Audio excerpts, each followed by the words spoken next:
My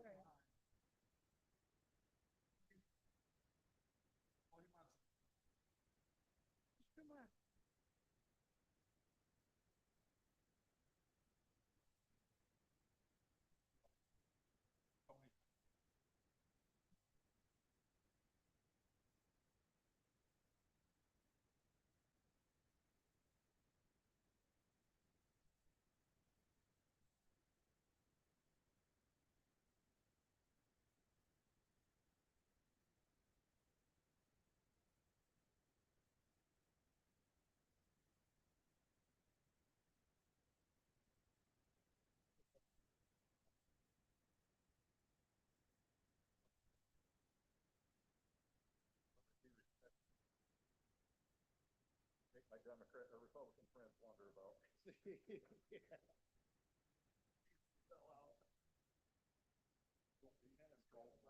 Gates controls my brain, my COVID bed. Well, your wife is in the business.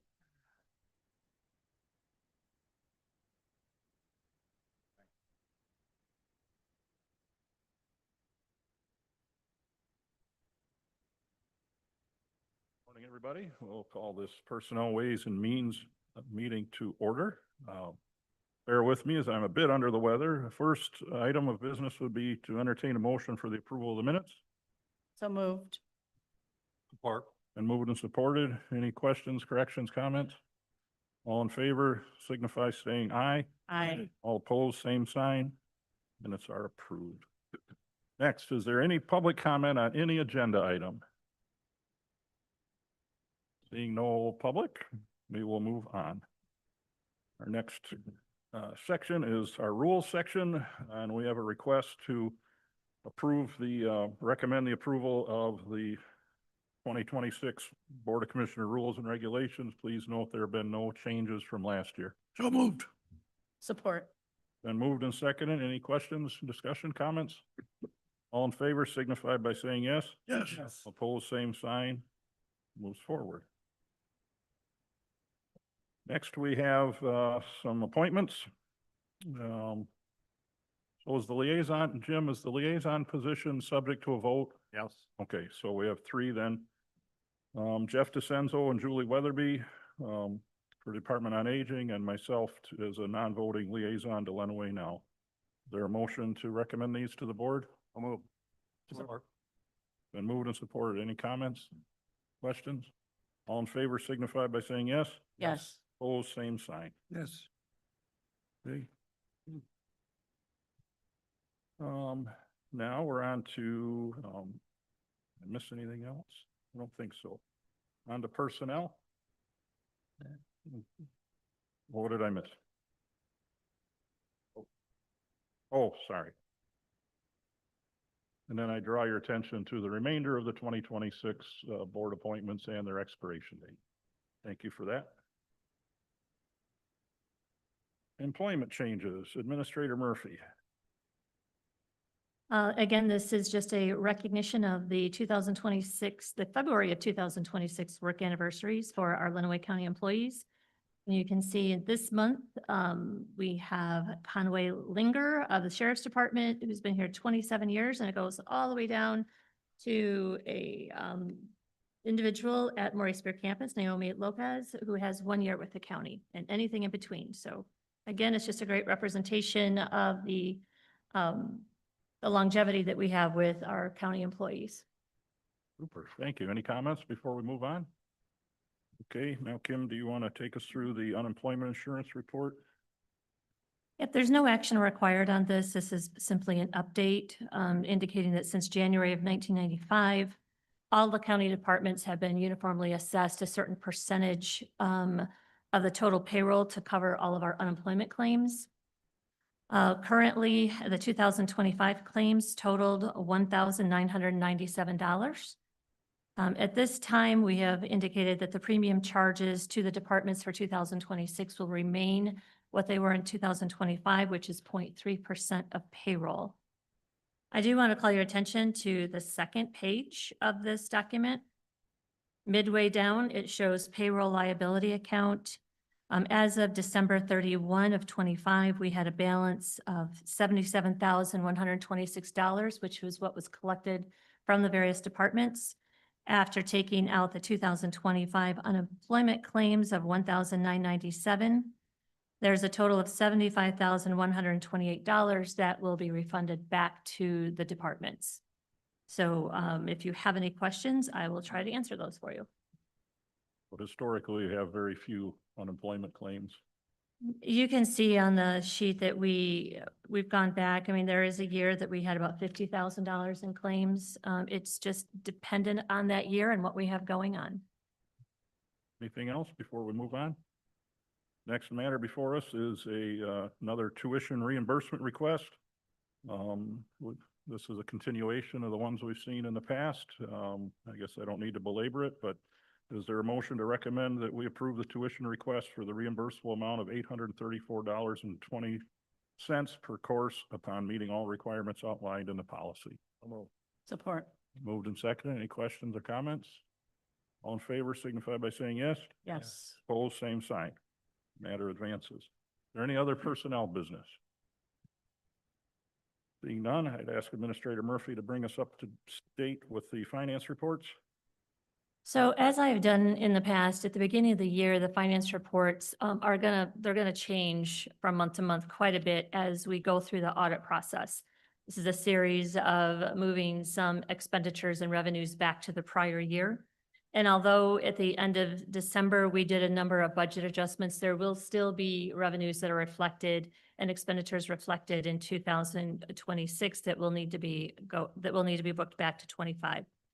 So I'm going to do a shortcut version on the presentation of the finance reports, probably this month and next. So what I'm going to do is on the general fund income statement, I'm going to just go to the last page, which shows the revenues and the expenditures to date. And you can see as of January 1, for the month of January, we have received $1.1 million in revenue and have had expenditures of $4.3 million. Moving on to the fund equity changes report. Again, if you go to the last page of that report, currently you can see for all of the funds that we are responsible for, we've had revenues year to date of almost $9 million and expenditures of $12 million. If you have any questions, I will try to answer those. Second round of tax revenues coming in now, is that correct? They will start coming in, but some of those will be booked back to the prior year. Understood. Anything else before we move on? Next item of business, we have a PA 116 application. It looks like there's 5 parcels. Region 2 has reviewed it and recommended approval. The Conservation District has also found the application to be in order. So I would entertain a motion to recommend the approval of the PA 116 application number 388 for Vanderhoffs. So moved. For a second? Support. Been moved and seconded. Any discussion? All in favor signify by saying yes. Yes. All opposed, same sign. Matter moves forward. I'll ask Administrator Murphy to bring us up to speed on this rather lengthy request. Actually, the request is, as you know, that we did receive a CDBG grant for community development housing related programs for low and moderate income residents. Community developer Francine Zisk has been working on this project. And one of the things that we needed to do is to send out an RFP or a request for proposal for a third-party administrator to administer this program. Those bids were accepted until January 30th at noon, at which time all bids were opened. All bids included one bid, and that was from Community Action Agency. However, the Community Action Agency is probably got the highest qualifications in being able to handle such a program, as they have done this for us or similar grants in the past, and this is really what they do. So what we are looking for today is approval to enter into collaboration with the Community Action Agency as the third-party administrator for the administration of the My Neighborhood CDBG Grant Administration and delivery of community development and housing-related programs in Lenawee County, including grant-funded rehabilitation, housing development, and associated compliance and reporting activities. So moved. Support. Moved and supported. Any discussion? All in favor signify by saying yes. Yes. All opposed, same sign. Or advances. Next, again, I'll ask Administrator Murphy to cover this one. You guys did get the copy this morning in your packet of the proposed language. I'll let Kim bring us up to speed on where we're at with this. So as the action request forms indicate, there have been some statutory changes which, to the juvenile justice reform, which has required the oversight and on-call process of juvenile detainment to be changed. Currently, our sitting judge, our probate court judge, is the one who is handling 100% of the after-hours on-call requests for detainment. It is not ideal to have a jurist be handling those. And so one of the things that we have been working through is moving those responsibilities onto the juvenile probation officers. And in order to do that, we've decided to look at a 90-day pilot program to include any of the JPOs that are interested in taking part. Over the last little while, the courts have been working through what that process looks like, making sure that JPOs will have the proper training and setting up a variety of policies and procedures to affect that change. Because the juvenile probation officers are in a collective bargaining agreement, the Teamsters, we did have to negotiate the financial component to this on-call. On-call means that they are on call from Monday to Monday during the day and after hours, including weekends, and if a holiday falls in there. So what we have landed on is a proposed compensation of $300 per week for the juvenile probation officer on call that week. During this 90-day proposed pilot program, I want to point out that the estimated cost is about $3,900. Of that, we have received confirmation from the Child Care Fund that 75% of those wages will be reimbursed through that fund, leaving the general funds portion at $975. One of the things that we wanted to confirm before bringing this to you was that because the Child Care Fund budget had already been submitted, that they would be able to handle a budget adjustment or amendment if needed. And the representative of the Child Care Fund indicated that yes, they would be able to handle that on our behalf. So what we're looking for you today is to approve the addendum to the collective bargaining agreement to allow the juvenile probation officers to handle the on-call provisions at a cost of $300 per week. Support. Any discussion? Barry, Commissioner Collins. So can I assume, and maybe council can address this, can I assume that this addendum to the contract is specific to this only? We're not opening the contract for any other purpose. That is correct. That is correct. We did check with, as you recall, Attorney Brandon Fournier has been working with us previously on the collective bargaining agreements that we had negotiated a while back. We do call upon him when we have something that comes up regarding a collective bargaining agreement. And we did talk to him about this because we did not want to open up that agreement. And he indicated that this process can be accomplished through an addendum. Now, just as we go along a little bit further, a reminder that this is the year that we do renegotiate all 8 of the collective bargaining agreements that we have. I have reached out to Attorney Fournier and he is available to assist us in that process this year. Thank you. Any other discussion? Seeing none, all in favor signify by saying aye. Aye. Opposed, same sign. Matter advances. Next one is a simple adjustment of rates for equipment usage at the Drain Commission. So we need a motion on this? Yeah, that's what I thought. It doesn't really say it here, but we will do that. So assuming nobody has any issues with the proposed changes, which strikes me as limited and reasonable, I would entertain a motion to recommend those forward. So Been moved and supported. Any discussion? All in favor signify by saying aye. Aye. All opposed, same sign. Next item on the agenda is a request to go into closed session to discuss a matter of acquisition or leasing of real estate. Do I have a motion to that effect? So moved. Support. Moved and seconded. Roll call. Does this has to be by roll call, please? Any discussion before we vote? Okay. Commissioner Ungst, Yes. Commissioner Blanco, Yes. Commissioner Collins, yes. Commissioner Daly, Yeah. Commissioner Krasny, Yes.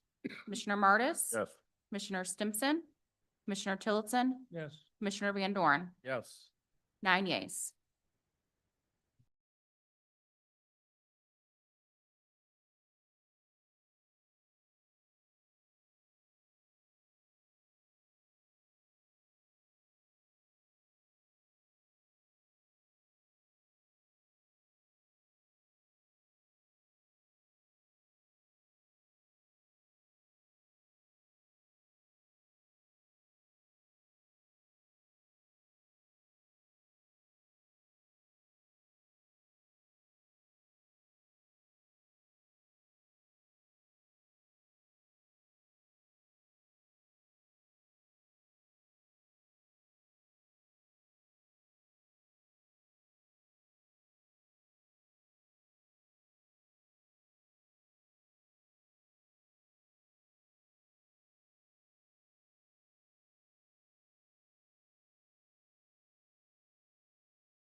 Welcome back, everybody.